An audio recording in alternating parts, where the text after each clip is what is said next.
So next question है आपका, आपको ए और बी पॉइंट के बीच में सी इक्विवेलेंट यानी इक्विवेलेंट कैपेसिटेंस बताना है। ऐसे दो क्वेश्चन होते हैं बेटा आपके, ये वाला तो फिर भी इजी है, इससे दूसरा वाला जो है वो इंपॉर्टेंट होता है ना। तो वो देना चाहिए, चलो ठीक है, जो दे दिया अच्छी बात है, इजी दे तो इजी भी कर लेंगे, कोई दिक्कत नहीं है।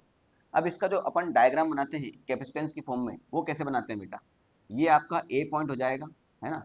इन दोनों को मैं अलग अलग C1 और C2 बनाऊंगा इस प्रकार से, और इसको मैं बनाऊंगा C3। इसका डायग्राम आपका इस प्रकार से बनाया जाता है, इसीलिए मैंने बोल दिया था ये आपका इजी वाला है।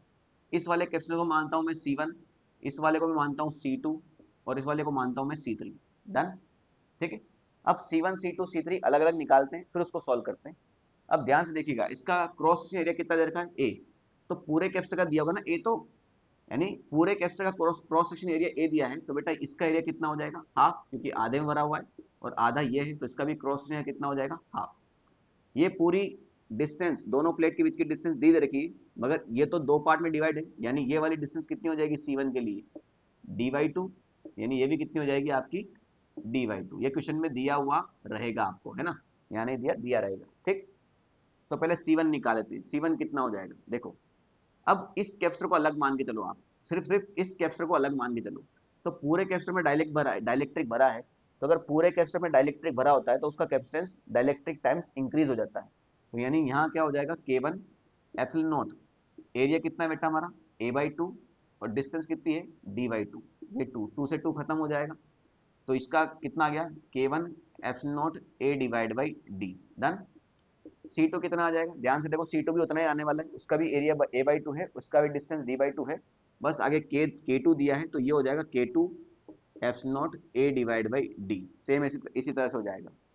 C3 की बात करें तो बेटा C3 थोड़ा अलग होगा, इसमें भी पूरे में डायलेक्ट्रिक भरा है, तो ये हो जाएगा dielectric times epsilon not, area कितना है A/2 है, और डिस्टेंस पूरी D है, तो ये हो जाएगा D, ठीक। C1 C2 आपके किस में है, सीरीज में।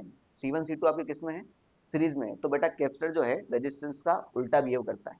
रेजिस्टेंस जब सीरीज में होते हैं तो R1 प्लस R2 हो जाते हैं, मगर कैपेसिटर जब सीरीज में होते हैं तो रेजिस्टेंस के पैरेलल जैसा बिहेव करते हैं। समझ रहे हो बात को। तो C1 C2 आपके सीरीज में है, तो इन दोनों का सी इक्विवेलेंट कितना हो जाएगा, यानी C12 बोल देता हूं मैं, है ना, C12 बोल देता हूं। तो क्या कैसे लिखते हैं उसको हम, C1 C2 divide by C1 plus C2, ठीक। ये फॉर्मूला हम रेजिस्टेंस में फॉलो करते थे, R1 R2 divide by R1 plus R2, जब दो रेजिस्टेंस पैरेलल में हुआ करते थे, ठीक है। तो C1 C2 divide by C1 plus C2। अब इसको करने का एक तरीका है, epsilon not A divide by D को आप C नॉट मान लो, पहले epsilon not A divide by D को आप क्या मान लो, C नॉट मान लो। तो ये हो जाएगा K1 C नॉट, ये हो जाएगा K2 C नॉट, और ये हो जाएगा आपका K3 divide by 2 C not. समझ में आई नहीं आई बात। तो C1 C2 की बात हो रही है, तो ये हो जाएगा K1 C not into K2 C not divide by K1 C not plus K2 C not. यहाँ से नीचे से C नॉट कॉमन ले लेते हैं, तो C नॉट अगर मैं हमने कॉमन लिया, तो ये हो जाएगा नीचे K1 प्लस K2, और एक C नॉट से एक C नॉट खत्म हो जाएगा।